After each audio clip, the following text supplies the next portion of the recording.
yang ke-204 dari Riyadhus Shalihin, masih tentang bab tahrimul zulmi wal amru biraddil madzalim, bab tentang haramnya kezaliman dan perintah untuk raddul madzalim, yaitu mengembalikan apa-apa yang sebelumnya kita ambil dengan cara yang zalim supaya dikembalikan kepada yang berhak. Nah, gitu. Itu masih bab itu. Nah, kita sekarang masuki hadis yang ke-204. Bismillah. Wa an Nabi Hurairah radhiyallahu anhu anna Rasulullah sallallahu alaihi wasallam qala, dan dari sahabat Abu Hurairah radhiyallahu anhu bahwa sesungguhnya Rasulullah sallallahu alaihi wasallam sabdakan, la tu'adunna al-huquqa ila ahliha yaumal qiyamah. Sungguh hak-hak atau amanat itu pasti akan ditunaikan kepada ahlinya, kepada yang berhak nanti di hari kiamat. Hatta yuqadu li syatil jalha min syatil qarna, sampai kalau misalnya ketika di dunia ada kambing yang tidak bertanduk, diserutuk, ditanduk oleh kambing yang bertanduk, maka dia berhak untuk menuntut atas kedoliman kambing yang bertanduk, yang menanduk dirinya. Hadis riwayat Muslim dalam Kitabul Birri Wassilah bab tahrimul zulmi, yaitu bab haramnya kezaliman, nomor hadis 2582. Nah, ini bagaimana penjelasannya? Fi hadzal hadis agak sama Nabi sallallahu alaihi wasallam wa shadiqul masduq fi ghairi qasamin. Di dalam hadis ini Nabi Muhammad SAW bersumpah, padahal beliau ini adalah as-shadiqul masduq, yang membenarkan dan dibenarkan. Tanpa sumpah pun Rasul sudah manusia yang mulia, yang dipercaya, yang membenarkan dan dibenarkan bahkan oleh musuh-musuhnya gitu. Itu sampai bersumpah, ya, berarti ini babnya amat sangat pentingnya gitu ya. Aksama annahu qasatu addi ila aliya yaumal qiyamah, bahwa sumpahnya bahwa sungguh hak-hak yang selama di dunia tidak tertunaikan itu pasti akan ditunaikan kepada yang berhak menerimanya nanti pada hari kiamat. Wala yudhi'u li ahadin hakun, dan tak seorang pun yang berhak itu yang tersia-siakan. Ini bagian dari harapan ya kaum muslimin, wajib untuk memperjuangkan agar kezaliman itu hilang dari muka bumi.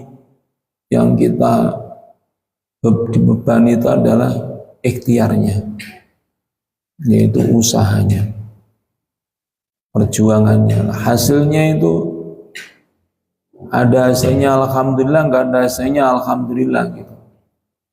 Karena kalaupun bentuk kezaliman yang kita berusaha untuk menentangnya atau ingin menghalanginya ternyata gagal, untuk kita perjuangkan hasilnya enggak ada atau enggak sesuai harapan di dunia, maka di akhirat tidak usah khawatir, karena kita orang yang beriman, salah satunya beriman kepada al-iman bil yaumil akhir, beriman kepada hari akhir. Ya jangan sampai kita jadinya kayak orang yang stres, kayak orang yang kecewa berat ketika usaha kita untuk memberantas kezaliman itu gagal di dunia, seolah kita kayak nggak punya akhirat, kayak nggak mengimani akhirat gitu. Tapi bukan berarti kita melemahkan usaha kita untuk memberantas kezaliman di dunia, bukan. Maksudnya kalau nggak berhasil ya biasa saja, tetap kita syukuri karena kita punya harapan nanti pasti akan kembalikan, ditunaikan haknya sepenuhnya nanti pada hari kiamat.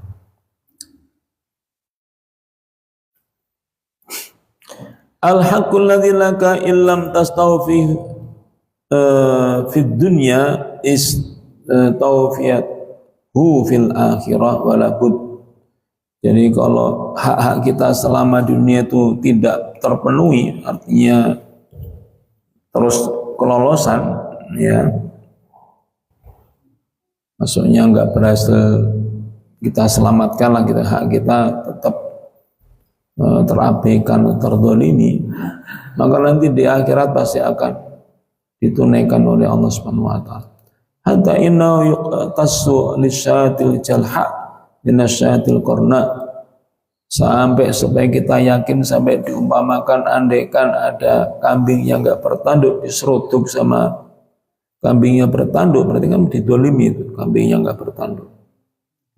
Di dunia ya bagaimana caranya gitu, untuk membalas yang nggak bisa selama dia nggak punya tanduk, terjadi sasaran yang bertanduk, itu nanti di akhirat juga akan dibalas, dikisosnya oleh Allah demi untuk supaya haknya yang terdolim, yaitu kambing yang nggak bertanduk itu supaya tertunaikan.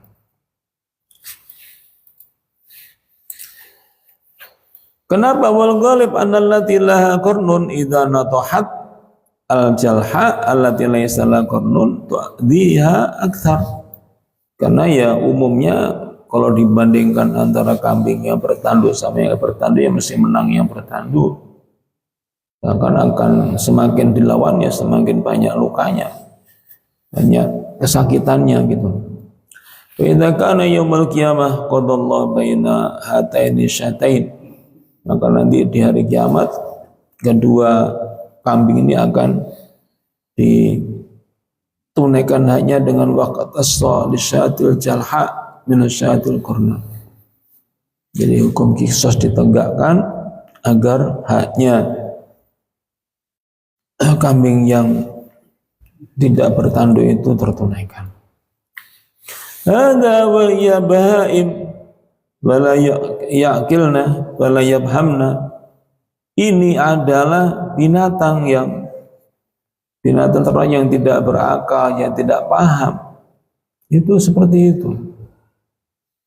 Meskipun sekarang banyak kita lihat di medsos itu kucing, anjing bisa ya dilatih, diajak ngomong sama anak-anak sama. Ya iya. Oh itu enggak sungguhan ya. Makanya pikir kok bisa di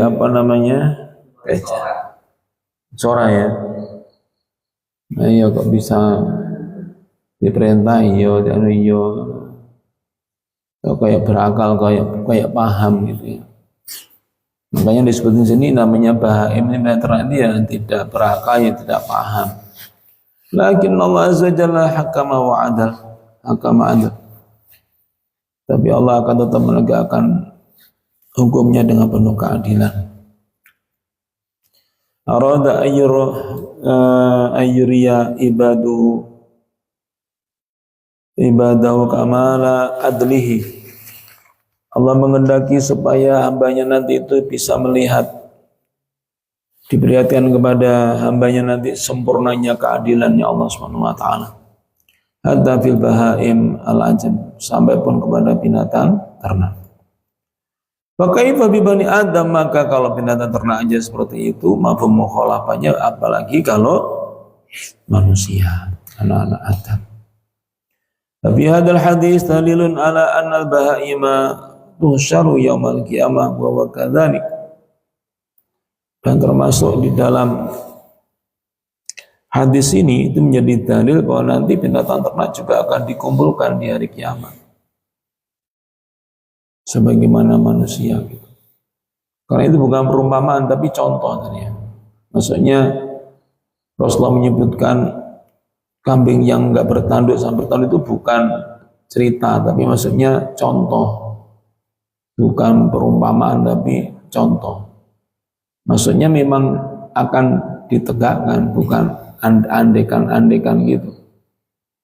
Dalam arti hanya sebatas ilustrasi gitu, tapi memang betul-betul nyata gitu.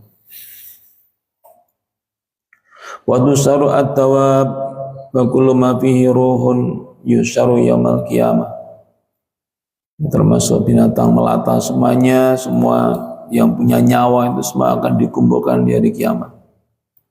Allah firmankan, wa ma min dabatin fil ard wala ta'irin yatiru bi janahihi illa umamun amsalukum.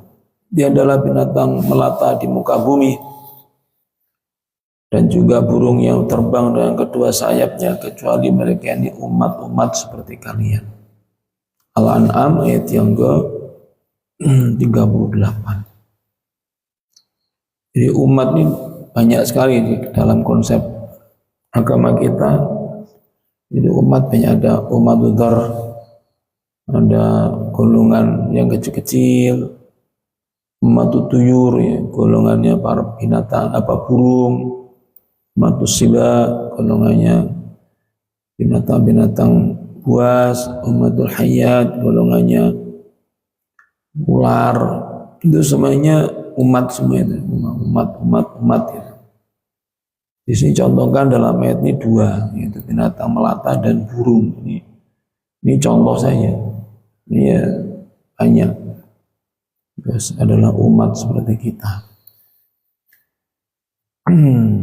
Illa umamun amsalukum ma farratna fil kitabi min syai'. Jadi enggak akan ada yang luput, ya, semua nanti akan ditegakkan amanat untuk mereka semuanya. Wa kullu syai'in maktubun hatta a'malul bahaim. Jadi semua nanti akan ada catatannya, dicatat sampai pada perbuatannya binatang ternak, ya, termasuk serangga-serangga, ya, maktubatun fil lauhil mahfuz, itu tercatat di lauh mahfuz. Ma faradna fil kitabi min syai' tsumma ila rabbihim yusyarun. Ya, tidak ada yang luput, yang kami luputkan, yang kami alpakan dari lauhil mahfuz sedikit pun. Kemudian hanya kepada Allah Tuhan mereka nanti semua akan dikumpulkan. Qala ta'ala wa idzal isyaru utilat wa idzal muhusyu husyirat yusyaru yaumil qiyamah kullu syai'in wa yaqdiyallahu ta'ala bainahum bi hukmihi wa adlihi. Jadi semua nanti binatang itu akan dikumpulkan di hari kiamat dan Allah akan menetapkan keputusannya dengan penuh hikmah dan keadilan. Wa huwa samiul alim, dan Allah Maha mendengar lagi Maha mengetahui. Yukhtassu minal bahaimi ba'duha ma'a ba'din. Jadi binatang ternak nanti akan saling dikisos antara sebagian mereka dengan sebagian yang lain. Bila adamiyin ba'du ma'a ba'din, demikian juga manusia nanti yang gagal di dunia menegakkan keadilan malah dizalimi, itu nanti di akhirat akan ditunaikan hak-haknya. Bila jinni ba'du ma'a ba'din, demikian juga sesama jin juga begitu. Namanya jin yang kayak manusia ini, ada yang jahat, ada yang baik, ada yang Islam, ada yang tidak, ada yang bermusuhan sama jin, ada yang rukun, ada yang saling bunuh, yang ada yang mati, ya sama. Golongan jin itu yang nggak mati sampai kiamat cuma satu, ya namanya iblis. Selain iblis ya kayak kita ini hidupnya ya, kalau mereka perang ya sesama mereka perang ya korban, ya mati, luka ya luka. Cuma satu yang golongan jin yang Allah kabulkan tidak dimatikan sampai hari kiamat, itulah iblis yang goda-goda kita. Demikian juga disilang oleh jinni wal insi ba'dhum ma'abatin. Demikian juga manusia dengan jin dan dengan manusia juga ada mungkin kedolimannya. Dicontohkan di sini bentuk kedolimannya ini mungkin ada yang kita belum tahu ini. Kita istinja itu tidak boleh pakai tulang, karena tulang itu makanannya jin. Jadi kalau kita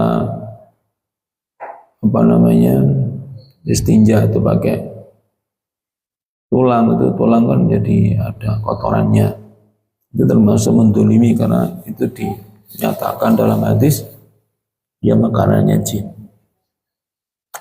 Ya bagaimana makanannya, yaitu urusannya Allah, tidak usah kita pusing-pusing mikirin cara gimana makannya, mencernanya bagaimana, tidak usah kita pikir. Nah itu mungkin bentuk kedoliman dalam arti ya mengganggu atau menyakiti jinnya itu sendiri.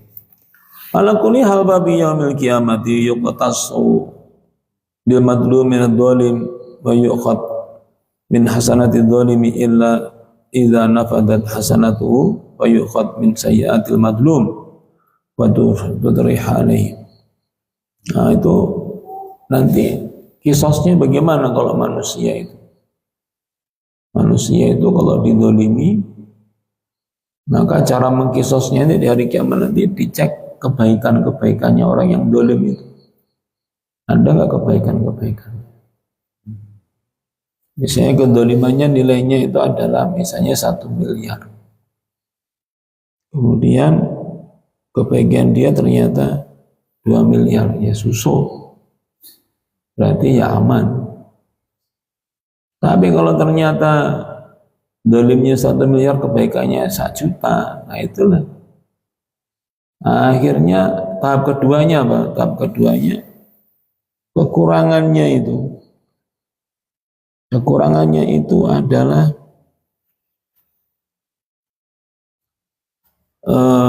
dipakai untuk nalangi atau memotong, mengurangi kedoliman yang dilakukan oleh orang yang terdolimi tadi. Keburukan orang yang didolimi. Orang yang didolimi kan juga belum tentu selalu baik, gitu misalnya. Jadi misalnya dalam bab tertentu dia didolimi, ditipu misalnya, dicuri, dirampok, atau misalnya dicambret, kan didolimi namanya. Nah, di selain kan juga yang ditipu, yang dibohongi itu juga bukan berarti orang yang selalu baik, dia juga punya dosa, punya kesalahan, namanya manusia. Nah, maka tahap keduanya ketika kebaikan sang pendolim ini tidak cukup, maka kekurangannya itu dikonversi dengan apa? Dengan berkurangnya dosa atau keburukan dari orang yang terdolimi tadi. Jadi akan mengurangi orang yang terdolimi, dosa-dosanya terkurangi oleh karena apa? Oleh karena kedoliman yang dia rasakan itu nggak bisa dikisos kepada yang mendolimi itu. Makanya nanti salah satu pemandangan di hari kiamat adalah sama-sama saling herannya antara orang yang ketika di dunia itu dikira baik ternyata buruk, dikira buruk ternyata baik, dikira ahli surga ternyata ahli neraka, dikira neraka ternyata ahli surga. Salah satunya karena fenomena ini, fenomena kedoliman.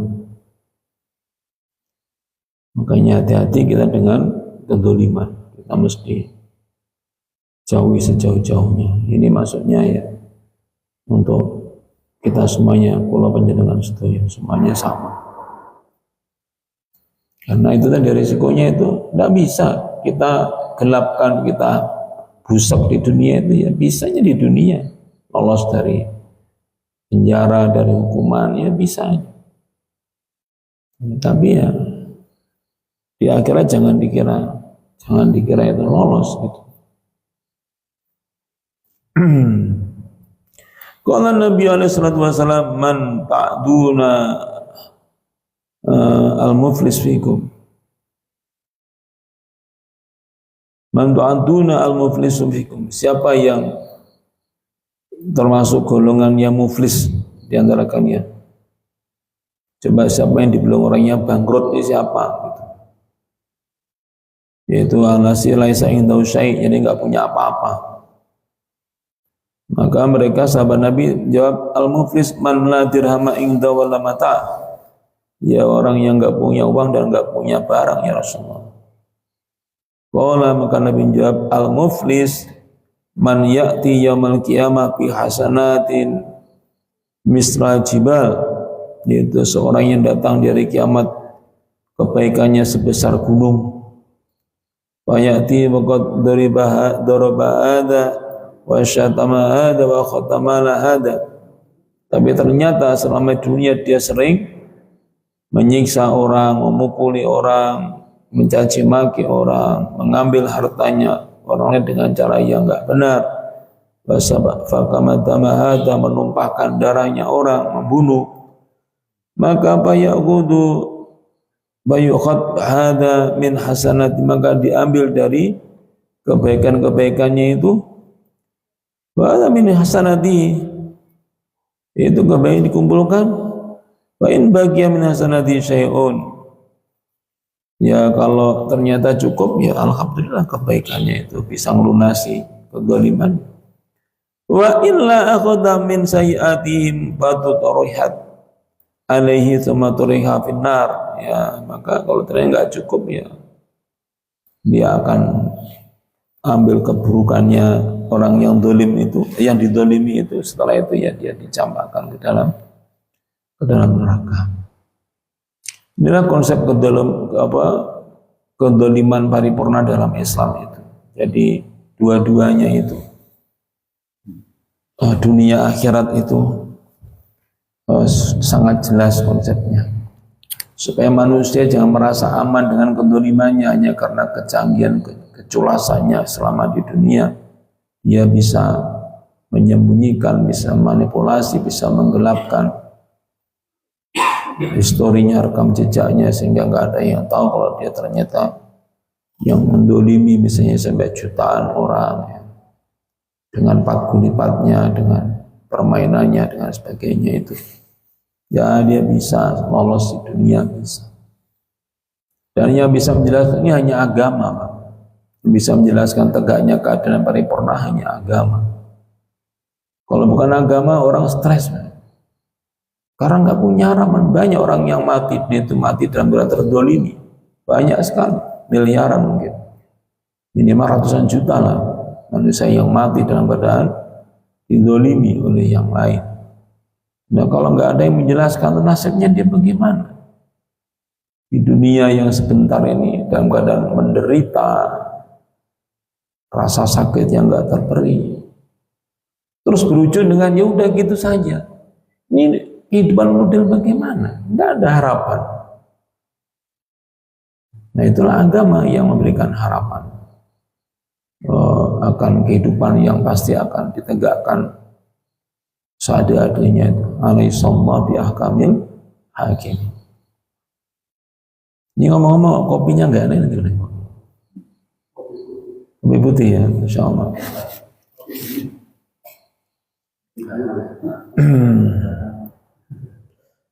La budda an yuktassa al madlumi min adh-dhalim, walakin idza akhadha al madlum bihaqi fid dunya fada'ala adh-dhalimi bi qadri madlamatihi fastajaba Allah da'ahu fihi.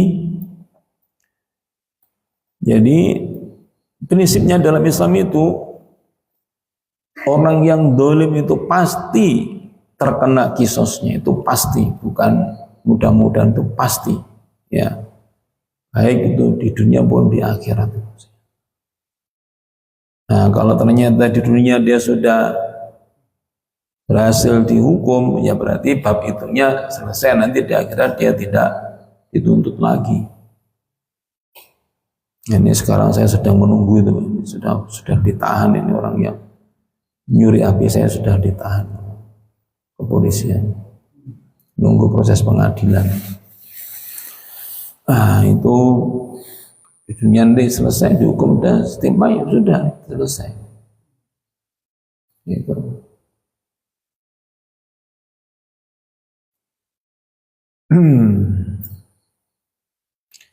Jadi faqad ikhtassa li nafsi qabla ayyamut. Jadi dia sebelum mati sudah dikisos, sudah dihukum yang setimpal. Lian Nabi Islam qala li Mu'ad wattaqi da'watal madlum fa inna laysa baina Allah hijab. Karena takutlah kamu, hati-hati kamu dengan doanya orang yang terzalimi, karena tidak ada hijab antara dia dengan Allah Subhanahu wa taala. Cuma yang zalim itu ya jangan sampai kebablasan. Semua kita bilang didolimi. Ya itu ya klaim-klaim itu ya belum tentu benar. Yang ukurannya harus jelas. Namanya dolim itu disebutkan saja apa bentuk kedolimannya. Ya itu yang paling tahu ukuran dolim ya agama, bukan perasaan kita. Wa idza da'al madlum ala dolimi fid dunya wastujiba li du'ai faqad ikhtassa fid dunya. Jadi apabila yang terdolimi itu berdoa, ya ketika dunia didolimi, berdoa kepada Allah supaya yang terdolimi itu dihukum yang setimpal, ternyata betul-betul terjadi di dunia, dia sudah dihukum yang setimpal, maka dia sudah selesai, tanggung jawabnya selesai. Amma idza sakata falam yad'u alaihi wa lam yu'fa anhu fa innahu yuqtassu lahu minhu yaumil qiyamah. Tapi kalau dia itu diam saja, yang didolimi itu diam saja, ya tidak berdoa, ya kemudian tidak memaafkan, walam ya'fu anhu, terus kemudian mati, ya urusannya jelas sampai ke akhirat. Nah karena itu Bapak sekalian, ini harus kita terus hati-hati, ya. Jangan sampai kita ini apalagi sengaja mendolimi orang lain. La ilaha illallah, ya, itu ngeri, Pak. Nah senyampang kita khawatir berbuat dolim itu, makanya karena tadi rumusnya adalah kebaikan, ya kita harus banyak berbuat baik sebanyak-banyaknya. Agar apa? Agar andaikan kita berbuat zalim tapi tidak tahu atau tidak merasa, karena mungkin atau lupa atau bagaimana, sehingga kita ada yang jonggol, ya ada andalannya untuk menebus kezaliman kita dengan kebaikan-kebaikan yang kita lakukan.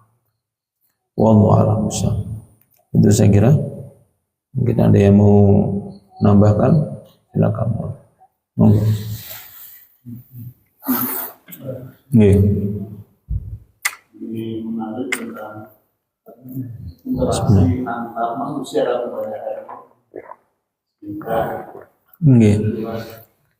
bagaimana itu yang sama berdasarkan pengalaman yang ada, faktor penyebabnya tidak lain lebih banyak ke keuangan, ekonomi, ya, betul, dan kekuasaan, ya.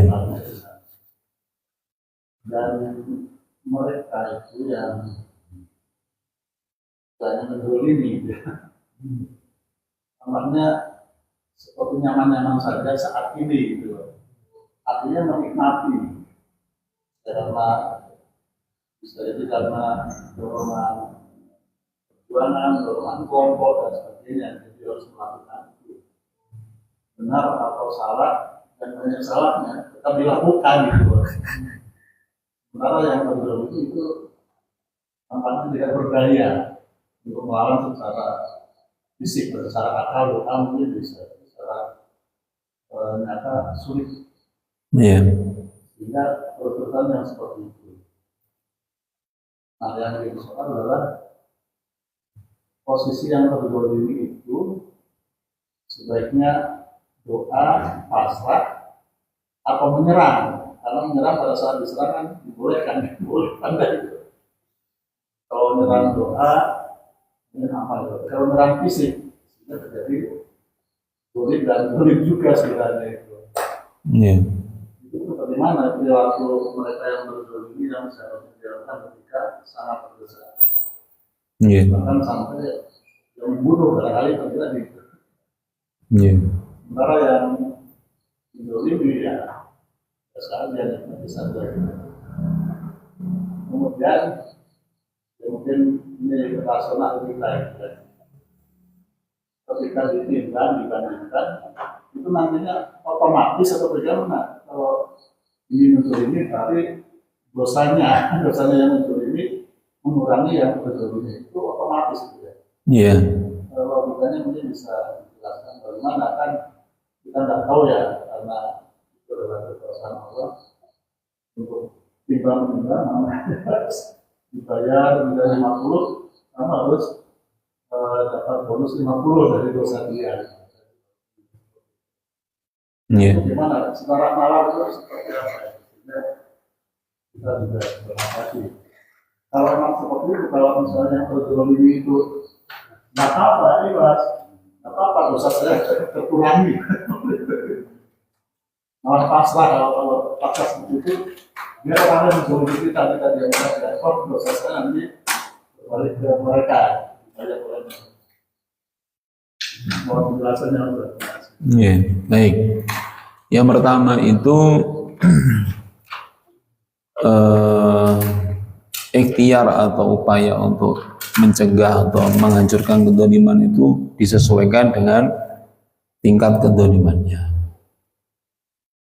Dan semakin modern satu negara atau bangsa itu, kanal-kanal untuk memperjuangkan kedzaliman yang menimpa rakyat itu semakin terbuka sesuai dengan makomnya masing-masing.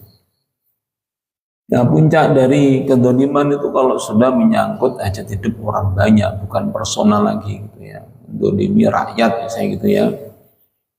Dan itu yang langsung disebutkan oleh Rasulullah SAW itu 7 golongan yang akan mendapatkan naungan dari Allah itu. Yang pertama, imamun adil, pemimpin yang adil, lawannya pemimpin yang dolim.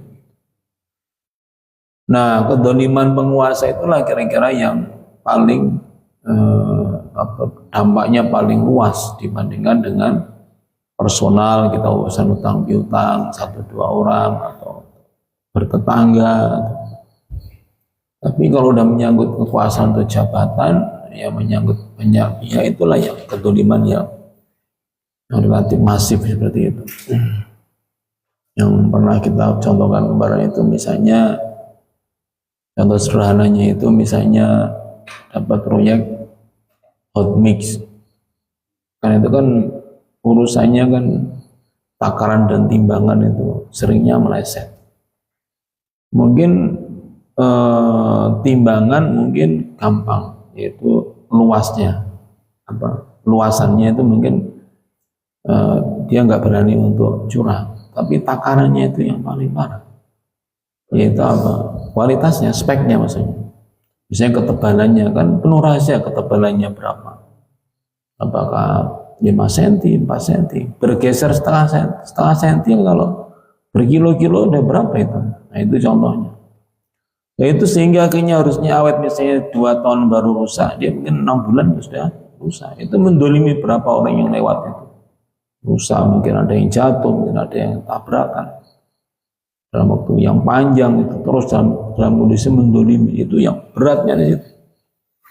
Nah, apa kira-kira upaya yang tersedia oleh negara yang resmi itu kita tempuh. Adapun ternyata ada konsep-konsep oknumnya, ya kita lawan. Dan sekarang media itu ada, ya sekarang lagi rame sudah beberapa pekan bulan ini ya, no viral no justice, gitu kan. Sekarang ada istilah begitu sekarang. Hukum ini kalau nggak diviralkan melempem kabeh, diviralkan aja. Akhirnya begitu sekarang. Ya itu kan oknum-oknum yang nggak bertanggung jawab, meremehkan kasus yang menggelisahkan rakyat, itu dibiarkan, relatif dibiarkan, karena mungkin mengira ada paling juga diam atau seperti langsung menanggapi yang kedua ini ya, karena tahu umat beragama itu paling ikhtiar dikit sudah pasrah nanti di akhirat dan dibalas sama Gusti Allah. Nah, ya, sementara dia nggak percaya dengan kehidupan akhirat dengan sesungguh-sungguhnya, sehingga dia menjadi melinggang seperti yang jangan sampaikan itu. Tapi prinsipnya sudah saya antarkan tadi di awal bahwa kedzaliman itu harus dihancurkan oleh umat ini ketika di dunia. Itu tugas, itu perintah. Karena haram. Inni haramtu dzulma wa ja'altuhu muharraman 'alaikum. Jadi Allah sendiri menobatkan aku ini yaitu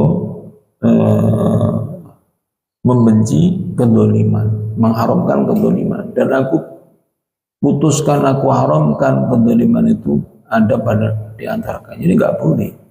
Berarti ya kita harus lawan.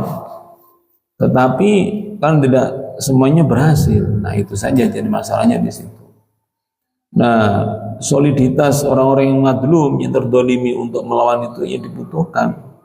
Sampai akhirnya upayanya bisa lebih kuat sehingga daya pengaruhnya semakin besar. Nah, itu ya butuh kekompakan, butuh persatuan, butuh kebulatan tekad, butuh pengorbanan dan sebagainya. Nah, adapun di akhirat, nah itu kita tahapannya kan pertama alam barzah, itu alam transit sampai hari kiamat nanti tiap sangkakala. Maka pertama adalah hari yaitu dikumpulkan, dibangkitkan dan dikumpulkan. Setelah dikumpulkan itu kemudian dihitung, dihisab. Nah hisabnya itulah Allah menghisab dengan sempurna, hisab tentang kebaikan dan keburukan masing-masing pribadi dihisab dengan sempurna. Salah satu faktor yang bisa mengubah timbangan itu adalah apabila dia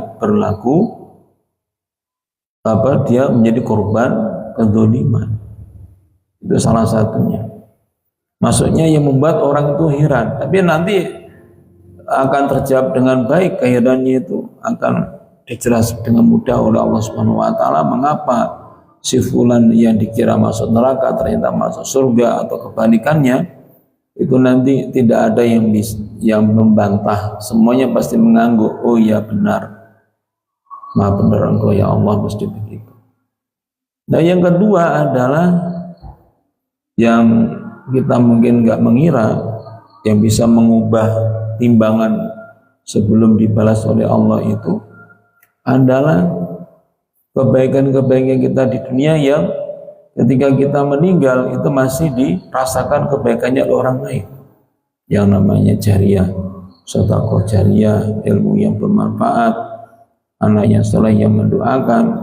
Nah itu mengubah komposisi kebaikan sama keburukan itu selama proses menunggu di alam barzah itu terus mengalir pahalanya. Nah itulah yang juga akan diakumulasi, semuanya akan diakumulasi sampai pada akhirnya hisab itu tuntas, baru setelah yaumal hisab ke yaumal jaza, baru kemudian diputuskan dia itu masuk yang mana, surga atau neraka. Nah teknisnya bagaimana itu Allah tidak ma farratna fil kitab min syai' tadi disebutkan. Jadi enggak ada yang luput, kebaikan sebiji zarah pun itu tidak akan luput dari hitungannya Allah, hisabnya Allah Subhanahu wa taala. Termasuk dari keburukan apapun juga akan luput. Itu yang diabadikan dalam surat Al-Zalzalah, "Faman ya'mal mithqala dzarratin khairan yarahu wa may ya'mal mithqala dzarratin syarran yarahu." Nah, yang begitu teknisnya bagaimana udah serahkan kepada Allah. Tetapi inti dari hadis ini adalah orang zalim itu tidak akan bisa lolos, itu dipastikan tidak akan bisa lolos dari hukumannya Allah Subhanahu wa taala baik dunia maupun akhirat. Dan itulah yang betul yang benar ya seperti itu. Jangan sampai agama itu membuat orang nggak punya harapan. Itu bahaya kalau agama itu nggak menimbulkan harapan pada pemeluknya. Itu bagaimana? Jadi hidup dari muspro, hidup kayak dikuya-kuya terus muspro, terus bagaimana? Itu kehidupan yang tragis gitu ya. Tidak ada jawaban, tidak ada penjelasan apapun setelah itu. Alhamdulillah kita semuanya diberi iman oleh Allah. ya untuk membuat kita jadi mantap menjalani kehidupan ini. Apa harus kita lakukan? Kalau berhasil alhamdulillah, nggak berhasil ya tidak merupakan akhir segalanya gitu maksudnya. Kita masih punya harapan terbaik ya dari Allah Subhanahu wa taala. Betul ya, saya nggak menjawab, hanya menambahkan saja. Ada lagi? Silakan. Baik, karena sudah mau masuk waktu Isya, kita tutup dengan doa. A'udzubillahi minasyaitonirrajim. Bismillahirrahmanirrahim. Allahumma shalli ala sayyidina Muhammad wa ala sayyidina Muhammad walhamdulillah. Alhamdulillahirabbil alamin. Allahumma ghfir lana min khashyatika ma tahulu bainana wa baina ma'asika. Wa min ta'atika ma tuballighuna bihi jannatak wa min al-yaqini ma yuhawwinu bi 'alaina musibatid dunya. Wa matina bi asma'ina wa basarina wa quwwatina ma ahyaytana. Waj'al risamina waj'al thamana abdullamana wa ansurna ala man adana wa la taj'al musibatana fi dinina wa la taj'al ad-dunya akbar hammina wa la mablagha ilmina wa la tusallit alaina man la yarhamuna. Rabbana atina fid dunya hasanah wa fil akhirati hasanah wa qina adzabannar. Subhana rabbika rabbil izzati amma yasifun wa salamun alal mursalin walhamdulillahi rabbil alamin. Subhanakallahumma wa bihamdika asyhadu an la ilaha illa anta astaghfiruka wa atubu ilaik. Assalamualaikum warahmatullahi wabarakatuh.